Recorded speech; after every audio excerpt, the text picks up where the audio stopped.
नमो बुद्धाय जय भीम विचार मंच आयोजित हिंदी धम्म ग्रंथ पठन मालिका में मैं प्रणाली काटे आप सभी का स्वागत करती हूँ।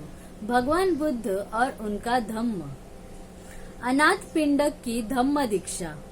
सुदत्त कोसल जनपद की राजधानी श्रावस्ती का एक नागरिक था। कोसल जनपद पर राजा प्रसेनजीत का अधिकार था। सुदत्त प्रसेनजीत का श्रेष्ठी था क्योंकि वह दरिद्रों को बहुत दान देता था, इसीलिए उसका नाम अनाथ पिंडक पड़ गया था। जिस समय भगवान राजगृह में ठहरे हुए थे, उस समय सुदत्त किसी निजी काम से राजगृह गया। वह राजगृही श्रेष्ठी के यहाँ ठहरा था, जिसकी बहन से उसका विवाह हुआ था। जब वह वहाँ पहुँचा तो उसने देखा कि उसका साला श्रेष्ठी भिक्षु संघ तथा भगवान बुद्ध को भोजन कराने के लिए इतनी बड़ी तैयारी कर रहा है कि उसने सोचा कि या तो किसी आवाह विवाह की तैयारी है या राजा को निमंत्रण दिया गया है। जब उसे ठीक बात की जानकारी हुई तो वह भगवान बुद्ध का दर्शन करने के लिए अत्यंत उत्सुक हो उठा। वह उसी रात भगवान बुद्ध के दर्शनार्थ निकल पड़ा और तथागत ने अनाथ पिंडक के हृदय की निर्मलता को तुरंत भांप लिया। उन्होंने उसका सांत्वना भरे शब्दों में स्वागत किया। अपने आसन पर बैठ चुकने पर अनाथ पिंडक ने भगवान से कुछ सदुपदेश सुनने की इच्छा प्रकट की। तथागत ने उसकी इच्छा पूर्ति करने के निमित्त एक प्रश्न से आरंभ किया। कौन है जो हमारा निर्माण करता है और हमें जैसे चाहता है चलाता है? क्या यह कोई ईश्वर है, कोई सृष्टिकर्ता? यदि ईश्वर निर्माण करता है तो सभी प्राणियों को चुपचाप केवल उसकी इच्छा के अधीन चलना होगा। वे कुम्हार के बिना बनाए हुए बर्तनों की समान होंगे। यदि यह संसार ईश्वर द्वारा निर्मित होता तो उसमें दुख, आपत्तियां और पाप कैसे होते? क्योंकि पवित्र अपवित्र दोनों का तो रचयिता उसी को मानना होगा। यदि दुख, आपत्तियों और पाप का मूल स्रोत ईश्वर को न माना जाए तो उससे भिन्न और उससे स्वतंत्र एक दूसरा कारण स्वीकार करना होगा। तब ईश्वर सर्वशक्तिमान नहीं रहेगा। इस प्रकार तुमने देखा कि ईश्वर के विचार की ही जड़ खुद गई, तो फिर क्या ब्रह्म से सृष्टि की उत्पन्न हुई है? ब्रह्म भी सृष्टि का कारण नहीं हो सकता। जिस प्रकार बीज में से पौधे की उत्पत्ति होती है, उसी प्रकार सभी चीजों की उत्पत्ति होती है। तो फिर एक ही ब्रह्म से सभी चीजें कैसे उत्पन्न हो सकती है? यदि ब्रह्म सर्वव्यापक है तो फिर वह निश्चय से उनका निर्माता तो नहीं है। फिर यह भी कहा जाता है कि आत्मा से ही उत्पत्ति हुई है।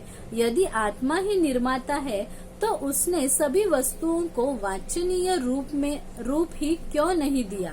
दुख सुख वास्तविक सत्य है और उनका बाह्य अस्तित्व है। वह आत्मा की कृति कैसे हो सकती है?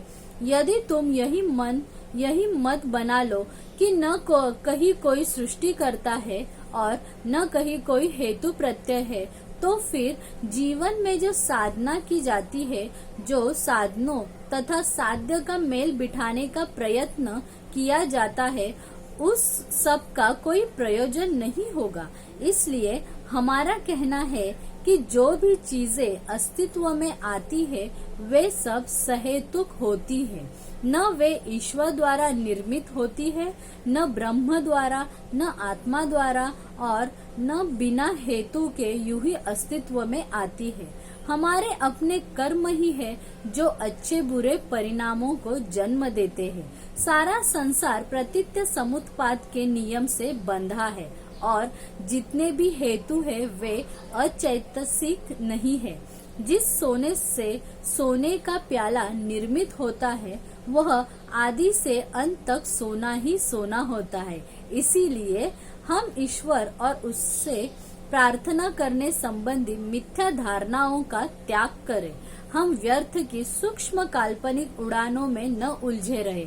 हम आत्मा और आत्मार्थ से मुक्त हो, क्योंकि सब चीजें सहेतुक है। इसलिए हम कुशल कर्म करें ताकि उनका परिणाम भी कुशल ही हो। अनाथपिंडक बोला, तथागत के वचनों का सत्य में हृदय गमन कर रहा हूँ। मैं अपने अज्ञान को और भी अधिक दूर करना चाहता हूँ। जो कुछ मैं निवेदन करना चाहता हूँ उसे सुनकर भगवान मुझे मेरे कर्तव्य का आदेश दे। मुझे काम बहुत रहता है और क्योंकि मैंने बहुत धन इकट्ठा कर रखा है इसलिए बहुत बातों की फिक्र करनी पड़ती है। तो भी मैं अपने कार्य को आनंद पूर्वक करता हूँ और बिना किसी प्रमाद के उसमें लगा रहता हूँ। मेरे बहुत से नौकर चाकर है और उन सभी की जीविका मेरे ही व्यापार की सफलता पर निर्भर करती है। मैंने सुना है कि आपके शिष्य प्रव्रजा के सुखों के गुण गाते हैं और गृहस्थ जीवन की गर्हा करते हैं।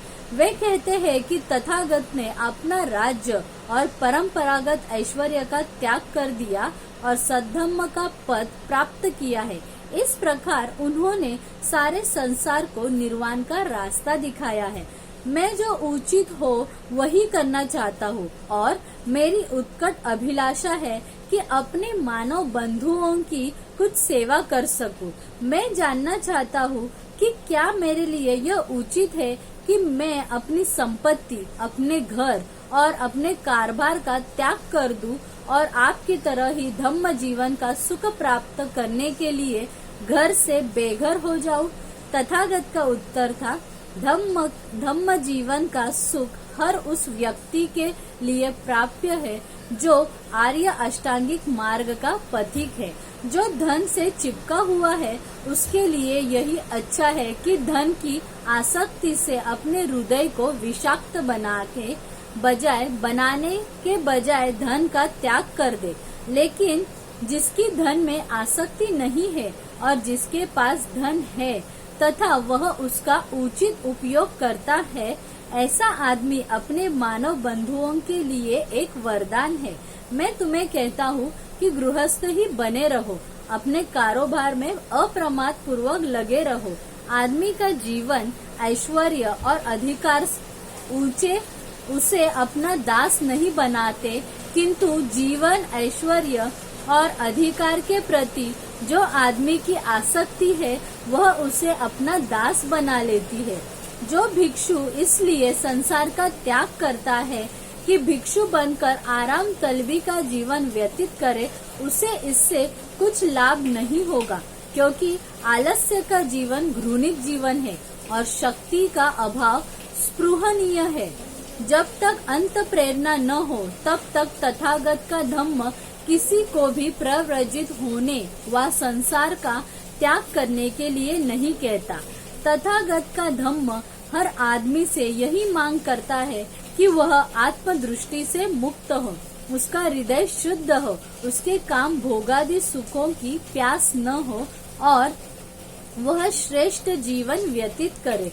और आदमी चाहे जो करे, चाहे वे शिल्पी रहे, चाहे व्यापार करे, चाहे सरकारी नौकरी करे अथवा संसार त्याग कर ध्यान भावना में रत रहे, उन्हें अपना कार्य पूरे दिल से करना चाहिए। उन्हें परिश्रमी और उत्साही होना चाहिए और यदि वे उस कमल की तरह जो पानी में रहता हुआ भी पानी से अछूता रहता है, जीवन संघर्ष में लगे रहने पर भी अपने मन में ईर्ष्या और घृणा को जगह नहीं देते, यदि वह संसार में रहते हुए भी स्वार्थ भरा नहीं बल्कि परमार्थ भरा जीवन व्यतीत करते हैं, तो इसमें कुछ भी संदेह नहीं कि उनका मन आनंद, शांति और सुख से भर जाएगा। अनाथपिंडक को लगा कि यह सत्य का धम्म है, सरलता का धम्म है और प्रज्ञा का धम्म है। उसकी तथागत के सद्धम्म में प्रगाढ़ आस्था हो गई। वह तथागत के चरणों पर नतमस्तक हुआ और प्रार्थना की कि उसे प्राण रहने तक शरणागत उपासक जाने। आज का ये भाग हम यही समाप्त कर रहे हैं। अगर आपको विचार मंच को कुछ सजेशन देने तो कृपा करके हमारे कमेंट बॉक्स में मेंशन कीजिए और विचार मंच के यूट्यूब चैनल को सब्सक्राइब कीजिए, फेसबुक पेज को लाइक कीजिए ताकि आपको नए नए वीडियोस के नोटिफिकेशन आएंगे। नमो बुद्धाय, जय भीम।